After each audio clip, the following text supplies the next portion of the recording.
ஹல்லேலூயா, ஹல்லேலூயா, ஹல்லேலூயா. ஆண்டவரும் இரட்சகரும் இயேசு கிறிஸ்துவின் ஈடு இணையற்ற நல்ல நாமத்தினாலே உத்தியோகஸ்தர் பயிற்சி கல்லூரியின் சார்பாக இந்த வியாகுல வியாழக்கிழமை ஆராதனைக்கு உங்களை காணொலி வாயிலாக வரவேற்றுக் கொள்கிறேன். வேதவசனம் விதமாய் சொல்கிறது, யோவான் 13:34, நீங்கள் ஒருவரில் ஒருவர் அன்பாயிருங்கள் என்று சொல்ல வேதவசனத்தின் அடிப்படையிலே இந்த நாள் ஆராதனை நாம் சிந்திக்கும்படியாய் போகிறோம். அதுக்கு முன்பதாக நாம் கண்களை மூடி இந்த ஆராதனையுடைய ஆசீர்வாதத்திற்காக ஜெபிப்போமாக. எங்களை நேசிக்கிற ஜீவன் நல்ல தகப்பனே, நன்னிடந்த உள்ளத்தோடு நாங்கள் நோக்கி பார்க்கிறோம். ஆண்டவரே, 2000 ஆண்டுகளுக்கு முன்பதாக கெத்செமனேங்கிற தோட்டத்திலே மிகுந்த வியாகுலத்தோடு ஆண்டவரே, நீர் ஆண்டவரே அந்த இடத்திலே அப்பா உலகத்தினுடைய எல்லா பாவங்களையும் ஆண்டவரை உண்மையிலே ஏற்றுக்கொண்டு எங்களுக்காய் மன்றாடினதை நாங்கள் எண்ணி பார்க்கிறோம். உடைய அன்பை எண்ணி பார்க்கிறோம். ஆண்டவரே, இந்த ஆராதனை முழுவதும் உடைய கிருபையும் தயவும் பெருகட்டும். இதை பார்த்து கொண்டிருக்கிறதான பிள்ளைகளுக்கு நன்மையான காரியங்களை கர்த்தர் செய்யும்படியாக ஜெபிக்கிறோம்.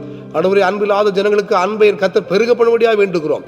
இயேசு கிறிஸ்துவின் நாமத்தினாலே இந்த ஆராதனை தொடக்கம் முதல் முடிவு வரையும் உடைய கருத்தில் அர்ப்பணிக்கிறோம். ஜீவன் நல்ல தகப்பனே, ஆமேன், ஆமேன், ஆமேன்.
ஹல்லேலூயா.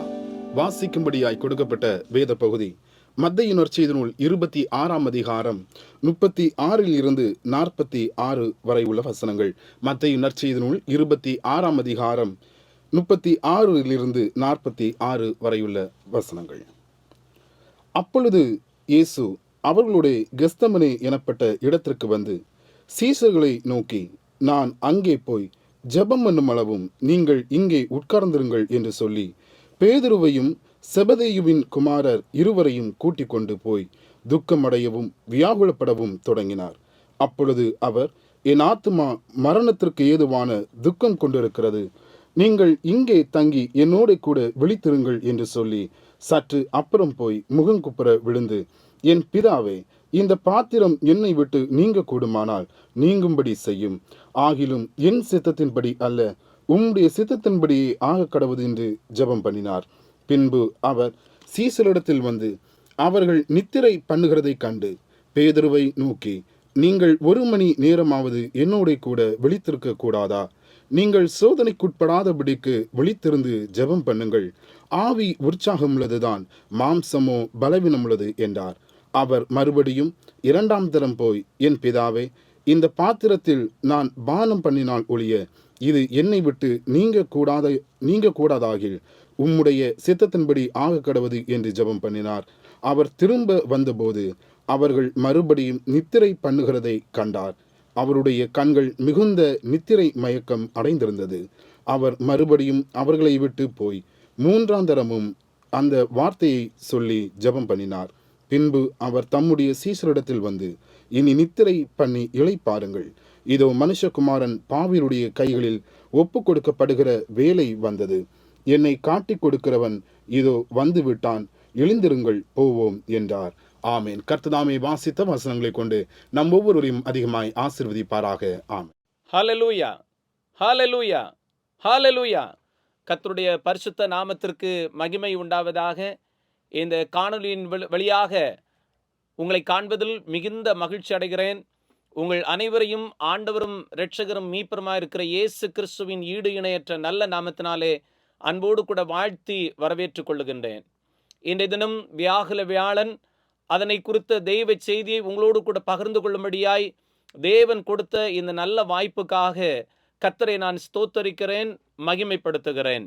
இந்த நாள் உங்களோடு கூட கெஸ்தி என்று சொல்லுகிற தலையத்தின் கீழாக உங்களோடு கூட பேசும்படியாக நான் விரும்புகின்றேன். அதற்கான வேத பகுதிகள் 4 சுவிசேஷங்களிலும் சொல்லப்பட்டிருக்கிறது.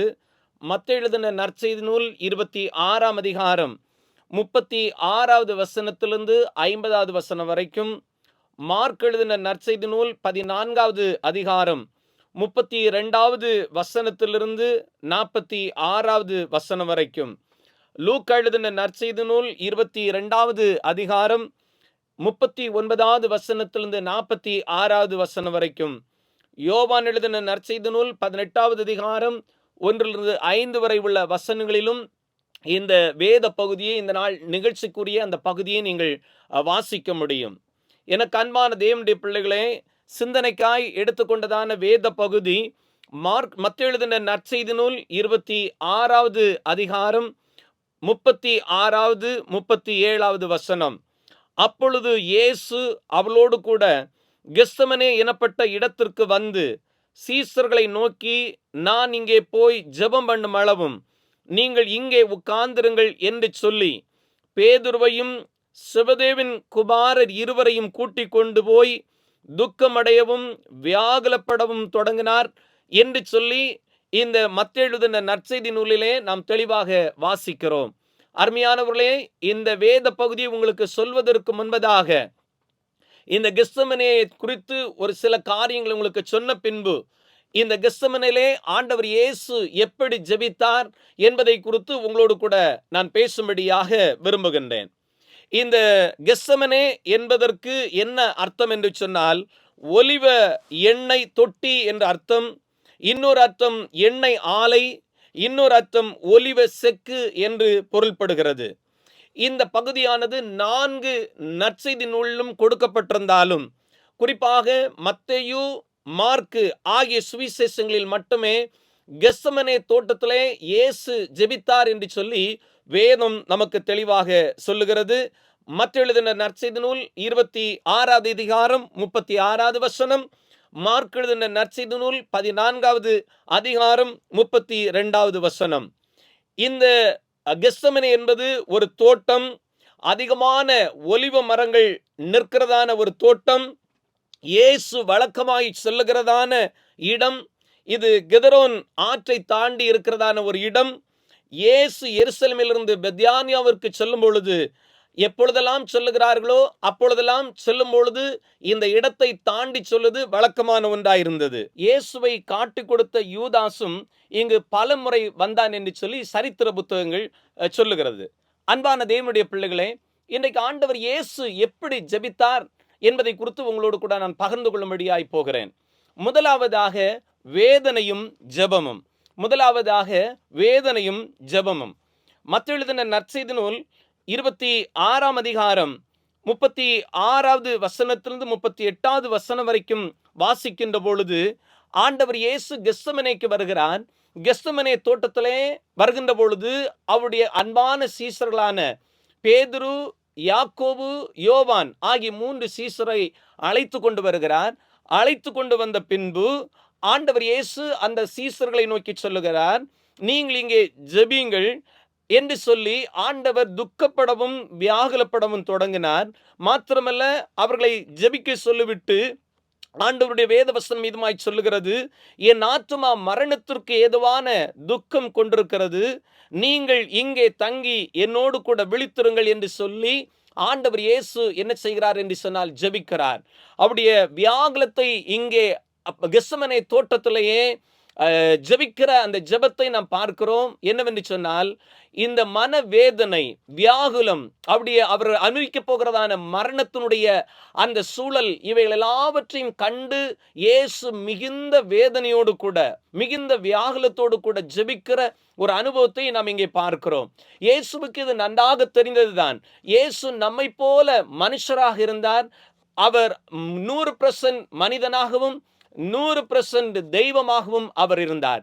ஆகையால் இந்த உலகத்திலே ஒரு மனிதனுக்கு என்ன பாடுகள், வேதனை உண்டு என்பதை இயேசு கிறிஸ்து நன்றாக அறிந்திருந்தார். ஆகவே ஒரு மனுஷனாக இயேசு கிறிஸ்து தாம் அடைய போகிறதான அந்த பாடுகளை குறித்து மிகவும் வியாகுலப்பட்டார், மிகவும் துன்பப்பட்டார் என்று சொல்லி வேதத்திலே வாசிக்கிறோம்.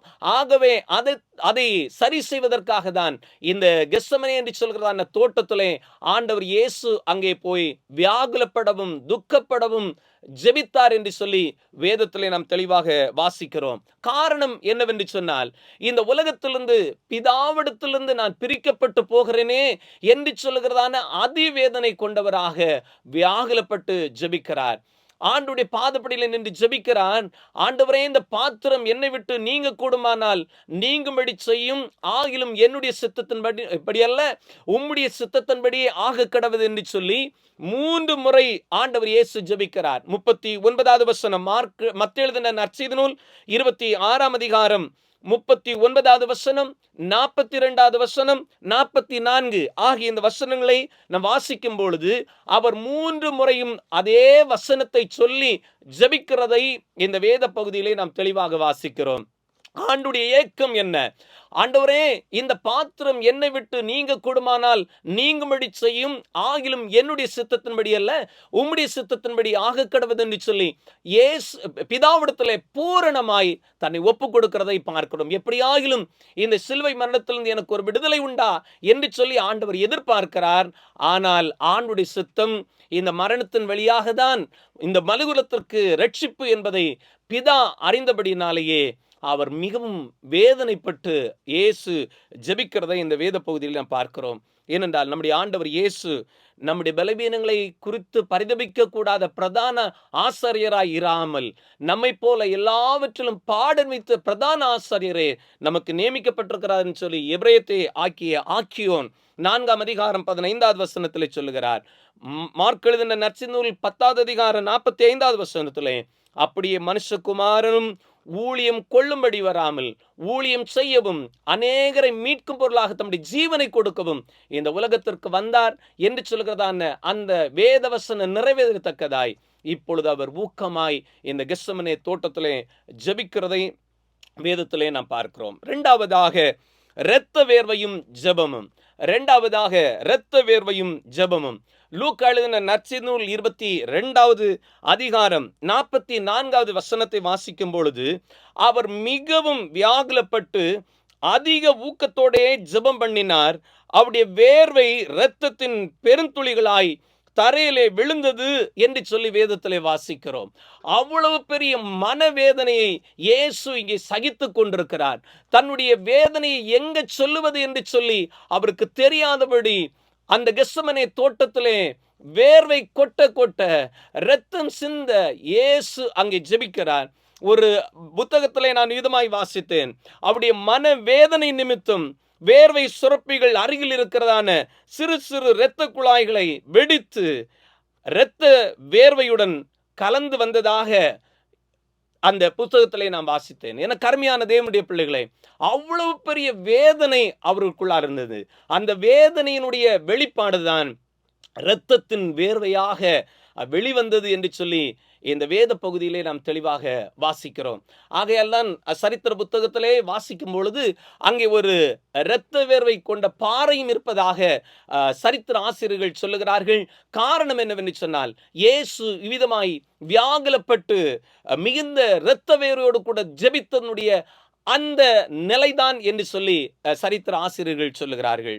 அன்பான தேவனுடைய பிள்ளைகளே, எபிரேயத்தை ஆக்கியோன் 5ஆம் அதிகாரம் 7வது வசனத்தில் விதமாய் சொல்லுகிறார். எபிரேயர் 5வது அதிகாரம் 7வது வசனம், அவர் மாமிசத்தில் இருந்த நாட்களிலே தம்மை மரணத்திலிருந்து ரட்சிக்க வல்லமை உள்ளவரை நோக்கி பலத்த சப்தத்தோடும் கண்ணீரோடும் விண்ணப்பம் பண்ணி வேண்டுதல் செய்து நமக்குண்டான பயபக்தி நிமித்தம் கேட்கப்பட்டு என்று சொல்லி வேதத்திலே வாசிக்கிறோம். அவர் மரணத்திலே மாமிசத்திலே இருந்த அந்த நாட்களிலே தம்மை ரட்சிக்க வல்லவரை நோக்கி ஆண்டவர் ஜெபிக்கிறார். ஆண்டவரே, இந்த பாத்திரம் என்னை விட்டு நீங்க கூடுமானால் நீங்கும்படி செய்யும் என்று சொல்லி ஆண்டுடைய பாதத்திலே ஜெபிக்கிறார். கண்ணீரோடு கூட ஜெபிக்கிறார். பலத்த சப்தத்தோடு எவ்வளவு பயங்கரமாய் சப்தமிட முடியுமோ அவ்வளவு வேதனை அவர் கொட்டி கொண்டிருக்கிறார். ஆனால் ஆண்டுடைய சித்தம் அவரை முழுமையாய் மரணத்திற்கு அல்லது சிலுவை மரணத்திற்கு ஒப்பு கொடுப்பதே தேவனுடைய திட்டமாயிருந்தது. மூன்றாவதாக சீடர்களும் தூக்கமும். சீடரும் தூக்கமும். அவர்களை ஆண்டவர் இயேசு அழைத்து கொண்டு வந்ததுடைய நோக்கமே ஜெபிப்பதற்காக தான் ஆண்டவர் அழைத்து கொண்டு வந்தார். ஆனால் அவருடைய அன்பான சீடர்களோ நித்திரை செய்து கொண்டிருந்தார்கள் என்று சொல்லி வேதம் சொல்லுகிறது. இயேசு கிறிஸ்து 3 வேளை ஒரே வார்த்தையை சொல்லி ஜெபிக்கிறார். அந்த ஜெபித்து விட்டு அவர் வருகின்ற பொழுது அந்த 3 முறை இயேசு ஜெபிக்கிறார். 3 முறை சீடர்களை வந்து பார்க்கிற பொழுது அவர்கள் நித்திரை செய்து கொண்டிருந்தார்கள் என்று சொல்லி வேதம் சொல்லுகிறது. நாம் மத்தேயு எழுதின நற்செய்தி நூல் 26வது அதிகாரம் 40, 43, 45 ஆகிய இந்த வசனங்களை வாசிக்கும் பொழுது நாம் அறிந்து கொள்கிறோம், இந்த சீடர்கள் நித்திரையாயிருந்தார்கள். 3வது முறை அவர்கள் நித்திரை பண்ணி கொண்டிருக்கின்ற பொழுது ஆண்டவர் இயேசு சொன்னார், இனிமேல் நீங்கள் எழுந்திருங்கள், பாவிகளுடைய கையிலே மனுஷகுமாரன் ஒப்பு கொடுக்கப்படுகிற அந்த நேரம் வந்தது என்று சொல்லி ஆண்டவர் இயேசு சொல்லுகிறார். இப்படி அவர் சொல்லி கொண்டிருக்கின்ற பொழுது அவரை காட்டி கொடுக்க போகிறதான யூதாஸ் அங்கே வந்து நின்றான் என்று சொல்லி வேதம் சொல்லுகிறது. 49வது வசனத்திலே 48, 49 வசனங்களை வாசிக்கும் பொழுது, அவரை காட்டி கொடுக்கிறவன் நான் எவனை முத்தம் செய்வேனோ அவன்தான், அவனை பிடித்துக் கொள்ளுங்கள் என்று சொல்லி அவளுக்கு அடையாளம் சொல்லி இருந்தார்கள். உடனே அவன் இயேசுவிடத்தில் வந்து ரபி வாழ்க என்று சொல்லி அவரை முத்தம் செய்தான் என்று சொல்லி வேதத்தில் வாசிக்கிறோம். இயேசு அவனை நோக்கி, சிநேகிதனே, என்னத்திற்காய் வந்திருக்கிறாய் என்றார். அப்பொழுது அவர்கள் கிட்ட வந்து இயேசு மேல் கையை போட்டு அவரை பிடித்தார்கள் என்று சொல்லி வேதம் சொல்லுகிறது. என் அருமையான தேவனுடைய பிள்ளைகளே, ஆண்டவர் இயேசு சொல்லுகிறார், நான் தினந்தோறும் தேவாலயத்தில் இருந்தேனே. மார்க் எழுதின நற்செய்தி நூல் 14வது அதிகாரம் 49வது வசனத்திலே, நான் தினந்தோறும் உங்கள் நடுவில் தேவாலயத்தில் உபதேசம் பண்ணி கொண்டிருந்தேனே, அப்பொழுதெல்லாம் என்னை பிடிக்கவில்லை, இப்பொழுது ஒரு கள்வனை பிடிப்பது போல என்னை பிடிப்பதற்காக வந்திருக்கிறீர்களே என்று சொல்லி அவிடத்திலும் கேட்கிறதை நாம் இந்த வேத பகுதியில் வாசிக்கிறோம். என் அன்பான தேவனுடைய பிள்ளைகளே, இந்த வேத பகுதியின் மூலமாய் நாம் கற்றுக்கொள்ளுகிற ஒரு ஆவிக்குரிய பாடம் என்னவென்று சொன்னால், நம்முடைய ஆண்டவர் இயேசு தன்னுடைய மரண நேரத்திலும் தேவனுடைய சித்தம் நிறைவேறுவதற்காக காத்திருந்தார். அவர் எப்பொழுதும் ஜெபிக்கிற ஒரு தேவ மனுஷனா இருந்தார். நாமும் ஒவ்வொரு நாளும் கர்த்தருடைய ஜெபத்தை சொல்லும் பொழுது, உம்முடைய சித்தம் பரலோகத்தில் செய்யப்படுகிறது போல பூமியிலும் செய்யப்படுவதாக என்று சொல்லி நாம் அறிக்கை செய்து ஜெபிக்கிறோம். ஆனால் தேவனுடைய சித்தத்திற்கு பல முறை நாம் காத்திருப்பதில்லை. பல நேரங்களில் விசுவாசிகள் ஜெபிக்கிறதில்லை. ஆகையால் இந்த நாளிலே இந்த வசனத்தை கேட்கிற தேவ பிள்ளைகளே, எப்பொழுதுமே தேவனுடைய சித்தத்தை நாம் நிறைவேற்றுகிற பிள்ளைகளாய், தேவனுடைய சித்தம் நம்மளே நிறைவேறும்படியாக எப்பொழுதும் அவருடைய சித்தத்தையே செய்யும் தேவ பிள்ளைகளாய் மாற வேண்டும். இரண்டாவதாக நாம் ஜெபிக்க வேண்டும். ஆண்டவர் ஒரு முன்மாதிரியை நமக்கு வைத்திருக்கிறார். எந்த சூழ்நிலையிலும், அது சந்தோஷமான சூழ்நிலையா இருந்தாலும் சரி, ஆபத்தான சூழ்நிலையா இருந்தாலும் சரி, துக்கமான சூழ்நிலையா இருந்தாலும் சரி, அந்த நேரத்தில் ஜெபிப்பதற்காக ஆண்டவர் கற்றுக் கொடுக்கிறார். இன்றைக்கு அநேக விசுவாசிகள் இந்த சீடர்களைப் போல தூங்கி கொண்டிருக்கிறார்கள். ஆகவே நாம் தூங்காதபடி விழித்திருந்து இயேசுவுக்காக காத்து நிற்போம். இயேசுனுடைய சித்தத்தை நாம் நிறைவேற்றுவோம். கர்த்தர் தாமே இந்த வார்த்தையின் மூலமாய் நம் ஒவ்வொருவரையும் அதிகமாய் ஆசீர்வதிப்பாராக. ஆமென். யாவரும் ஜெபம் செய்வோம். எங்களை நேசிக்கிற எங்கள் பரலோக பிதாவே, உம்மை நன்றியோடு உம்மை துதிக்கிறோம், உம்மை ஸ்தோத்தரிக்கிறோம், மகிமைப்படுத்துகிறோம், உம்மை வாழ்த்துகிறோம். இந்த வியாகுல வியாழக்கிழமையின் சிறப்பு தியானத்தை பார்த்து கொண்டிருக்கிற, கவனித்து கொண்டிருக்கிற ஒவ்வொருவருக்காக நாங்கள் ஜெபிக்கிறோம். எங்கள் ஆண்டவர் அனைவரையும் ஆசீர்வதிக்க வேண்டும் என்று ஜெபிக்கிறோம். கல்வாரி சிலுவையிலே எங்களுக்காய் நீர் உம்முடைய கடைசி சொட்டு இரத்தத்தையும் சிந்தி உம்முடைய அன்பை எங்கள் மீது விளங்கப்படினபடினால் உமக்கு ஸ்தோத்திரம். உம்முடைய அன்பை எண்ணி நாங்கள் உம்மை துதிக்கிறோம். ஆண்டவரே, கல்வாரியின் அந்த அன்பு எங்கள் அனைவரையும் நெருக்கி ஏவும்படியாக நாங்கள் ஜெபிக்கிறோம்.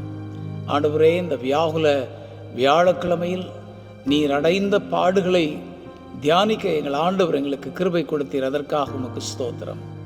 ஆண்டவரே, இந்த இணையம் வாயிலாக உம்முடைய வார்த்தைகளை கேட்டுக்கொண்ட ஆண்டவரே, இந்த ஜெபத்தில் கலந்து கொண்டிருக்கிற அனைவருக்காக ஜெபிக்கிறோம். கர்த்தர் அனைவரையும் ஆசீர்வதியும். ஆண்டவரே, இந்த விசேஷமான நாட்களில் உம்முடைய அன்பை அதிகமாக தியானிக்க கர்த்தர் கிருபை கொடும். நீர் உலக மக்களின் பாவங்களுக்காக கல்வாரி சிலுவையில் மரித்தீரே. ஆண்டவரே, உம்முடைய அன்பை ஒவ்வொருவரும் எண்ணி உமக்காக வாழ்வதற்கு கர்த்தர் கிருபை கொடுக்கும்படியாய் ஜெபிக்கிறோம். பாவங்களிலும் பாரங்களிலும் வேதனைகளிலும் சிக்கி தவித்து கொண்டிருக்கிற ஒவ்வொரு ஜனங்களையும் கண்ணோக்கி பாரும். கல்வாரி சிலுவையில் சிந்தின இரத்தம் ஒவ்வொருவரையும் கழுவி சுத்திகரிக்கும்படியாய் ஜெபிக்கிறோம். பாடுகளோடு வேதனைகளோடு இந்த நிகழ்ச்சியை பார்த்து கொண்டிருக்கிற யாராக இருந்தாலும் எங்கள் ஆண்டவர் தம்முடைய பிள்ளைகளுக்கு மனமிறங்கி அவருடைய பாடுகள் அனைத்தையும் மாற்றி போடும்படியாய் நாங்கள் ஜெபிக்கிறோம். ஆண்டவரே, உமக்கு ஸ்தோத்திரம். எங்களுடைய இரட்சணிய சேனை ஊழியங்களை கர்த்தர் ஆசீர்வதியும். இந்த ஆண்டவரே, இணையம் வாயிலாக உம்முடைய நாமம் மகிமைப்பட்டு கொண்டிருக்கிறபடினால் உமக்கு ஸ்தோத்திரம். தகப்பனே, இந்த வியாகுல வியாழக்கிழமையில் நாங்கள் கேட்ட ஒவ்வொரு சத்தியங்களும் எங்களுடைய உள்ளங்களிலே தொடர்ந்து ஆண்டவரை பேசப்படவும், அதை நாங்கள் தியானம் செய்யவும், அதை எங்களுடைய மனதிலே கொள்ளவும் கர்த்தர் கிருபை கொடுக்கும்படி ஆய்ச்சபிக்கிறோம். தகப்பனே, உமக்கு ஸ்தோத்திரம். பார்த்து கொண்டிருக்கிற அனைவரையும் ஆசீர்வதியும். அவருடைய தேவைகள் ஏராளம் உண்டு. எல்லா தேவைகளை கர்த்தர் சந்திக்கும்படியாய் நாங்கள் செபிக்கிறோம். ஒவ்வொரு குடும்பமாய் கர்த்தர் ஆசீர்வதியும். ஆண்டவரே, கைவிடப்பட்ட சூழ்நிலையில் இருக்கிற மக்கள் உண்டு. கர்த்தர் தம்முடைய பிள்ளைகளை ஒருபோதும் கைவிடாத தெய்வம் அல்லவா? தம்முடைய பிள்ளைகளுக்காய் நீர் மனமிறங்கி அவருடைய தேவைகள் அனைத்தையும் சந்திக்கும்படியாய் செபிக்கிறோம்.